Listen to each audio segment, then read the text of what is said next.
The second question is purpose of integral health. This is very good. So ordinarily, because a lot depends on the purpose. So very often people want to be healthy. Why they want to be healthy? Because they don't like suffering, or because they want to enjoy life. Well, enjoyment is, even Ayurveda says that you must be in a state of good health to be happy with life. So it is true that if one is healthy, one is happy. So this is the bare minimum. But in integral yoga, a healthy body is a prerequisite for transformation. Sri Aurobindo and the mother gave so much importance to health at various levels that there is a letter of Nirodha that when somebody would be taken in the ashram, he asked Sri Aurobindo that, I think we should do a thorough checkup before taking into the ashram, so that, with regard to physical health and other things. And Sri Aurobindo's reply is that, yes, it is true, we should do it in a, he uses the word million, that we should be so careful. A million times we should be vigilant before we just let somebody in, because the forces that act here are very intense. There are stories of Sri Aurobindo and the mother where people like Dilip Kumar Roy, they were asked to stay away. It's later on, that's a long story, but it's a short period of time, so I'm not going into that. Another classic story is Chittaranjan Das, who had fought Sri Aurobindo's case, and he came here and he wanted to take the yoga. And now imagine, he is the one who has fought the Alipur trial. And Sri Aurobindo tells him that I cannot give you this yoga. Why? Because your body cannot take it. It will break down under the pressure of the yoga. So people wonder that how can, yoga is supposed to set the balance right. So how can it, your body break down under the pressure? But he of course said that I can help you wherever you are. You will receive my help. And it is understood that in the lives to come, he is a soul which is earmarked for the yoga. Now, why this? Because here the purpose is very different. Here the purpose is not to maintain the status quo of the body and mind. If that was the purpose, there are several yogas which teach us how to align. But here the purpose is the progressive evolution of the mind, the heart, the life force, and the body. Body itself. It has to follow the rhythm of a universal progress until man is transmuted, loses his kinship with humanity, and is transmuted into another being, a new being. And through that process, we have established a divine life in a divine body. So because of this, now the forces that are going to operate, in fact, not only upon human beings who have taken to yoga, now because the supramental consciousness is manifested upon earth and it's increasing its action, so it is having a worldwide impact as well. There was a time when people asked the mother that, Mother, so many people are going mad here and there. Then she says very half cryptically, I have heard that there are a lot of people going mad in America. Then she says, for the moment, it's a good thing. Why? Because the old equilibrium gets broken. Now, this is not re-establishing the old equilibrium. That is like the old humanity. But it is to ascend to a new equilibrium. Now that is a very difficult situation. We are in the process of a transition. Whole of humanity, receptive sections of humanity who have the urge for progress are in the process of transition. It's not only those who outwardly profess that we are taking up the yoga. The mother has used the word wherever and whoever is receptive to the new forces. One may not use the word yoga, one may not know about supermind, one may not even know about Mother and Sri Aurobindo, but one may feel the need for something higher, something greater, just like a thirst for progress. And these forces will start having an impact and helping you to move in that direction. Now, if part of us is open and the other part resists, there is going to be a terrible conflict. Now, I'll give an example. Take for instance that very often people who are very well, they are not much of a thinking kind of humanity, but they're just happy-go-lucky and they are well adapted with their bodies and they generally lead a relatively healthy life, provided they don't have certain habits. But the moment the mind comes in, why? Because mind has started drawing up energy which goes into the nourishing of the body.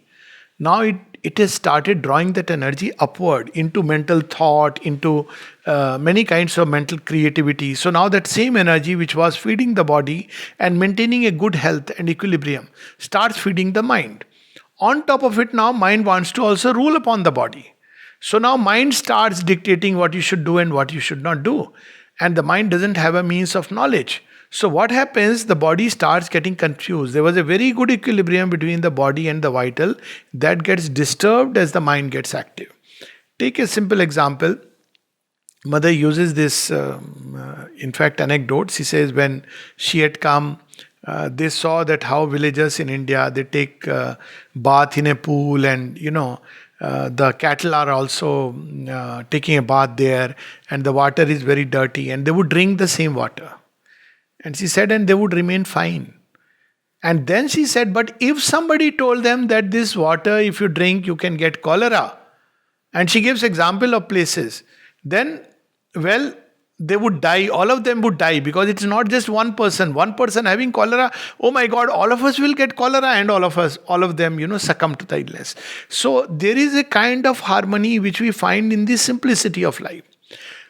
But then we can't go back to that. She makes it very clear, because we are here to go further. We have entered the mental evolution. We can't go back to the old simplicity of the village life. We all have grown up, drinking water from the well. We never thought of, all these filters. They are very modern things. But that time we have all grown up. We never knew, all these viruses, so much must be happening around. Nobody studied, nobody knew. People had a little illness. Now this, mental labeling was not there. So there was a big advantage. Now, because of the labeling of the mind trying to control everything, eat this, don't eat this. Earlier, it was like a very simple understanding within which people lived. And it worked very well. So now the coming of the mind disturbed the balance of the vital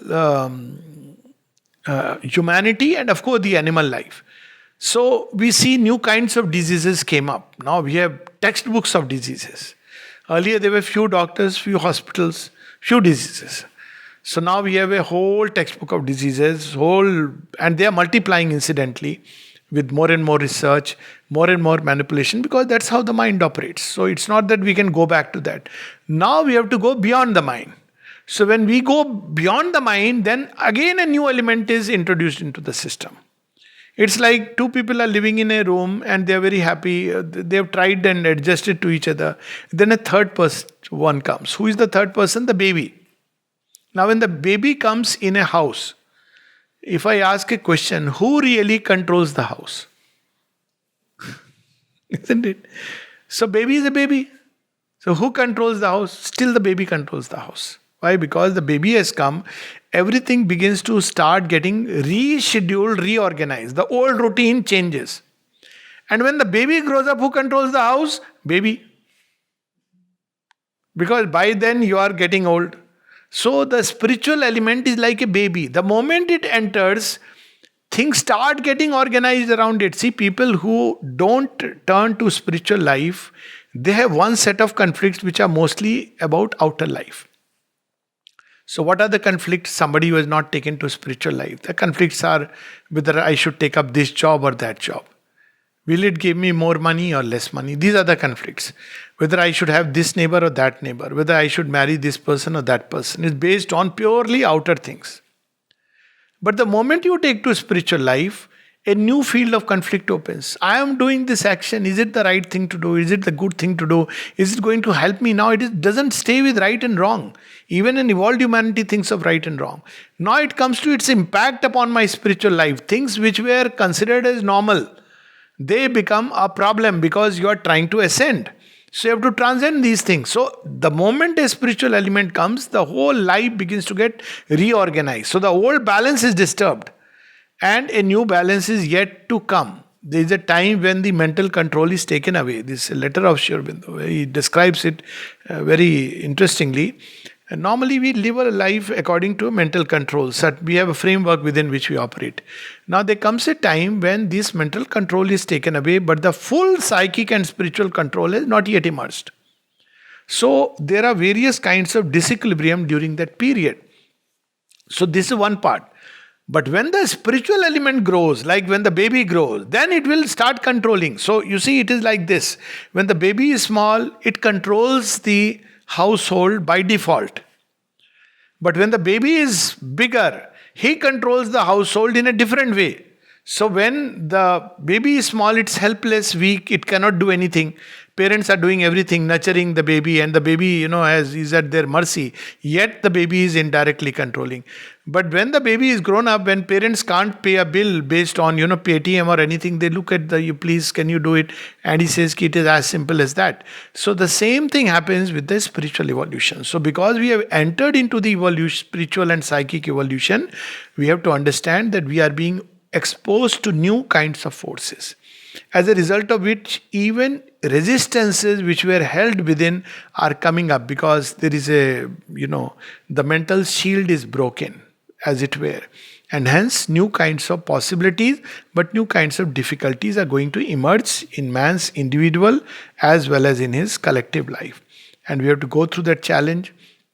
And the purpose of integral health is precisely to help us navigate through this evolutionary challenge in which we are now caught up. So we are caught up in an evolutionary struggle. To sum it up, on one side there are forces of an ascending evolution, constructive forces. On the other side, as a reaction and revolt, there are forces of a completely opposite kind which were, at bay. They have also started rushing into the field. And therefore, now, integral health is a means, it's an art by which we navigate through this new kind of conflict which humanities experience. One last example, must have seen in olden times there used to be a system of hafta. So what was hafta? There were some local dons, mawalis. Now they do it in the name of puja. So just before puja they'll come and take chanda, donation. So but thing is ki they also will take care of you against other gundas. Now they are the ones who will save you even if police comes and does excesses. So you are actually feeding the gundas to safeguard you against the gundas. Okay, so now imagine in a place you feel it's not a good system. So one man raises the voice. Now, up till now, what were people doing? The business people, the household, they were giving some money to buy peace. And life was peaceful. But it's not the correct thing to do. It's not the right thing. So one person says, no, this is not the right system. So we have movies based on that. And one police officer says, I'm going to change the system. Now, the peace of everybody is disturbed. Because now a new balance has to come which is more in sync with, the dignity of man. So something similar happens in our normal life, that because we are in impact with the new forces, these gundas who were saying nothing, you were paying them money, and when you walked past them, they would also, you say hello and they would say hello. Now they don't say hello because now they look into you as an enemy. You are trying to upset their rule. So these forces of a higher order are upsetting the reign of many forces of death, ignorance, unconsciousness, falsehood. So they are fighting back a last ditch effort. So this is the dimension which Sri Aurobindo opens us in a completely very different landscape from the way we understand life. And that's why we see many new problems and challenges coming up in our individual life, social life, national life, and of course, world life.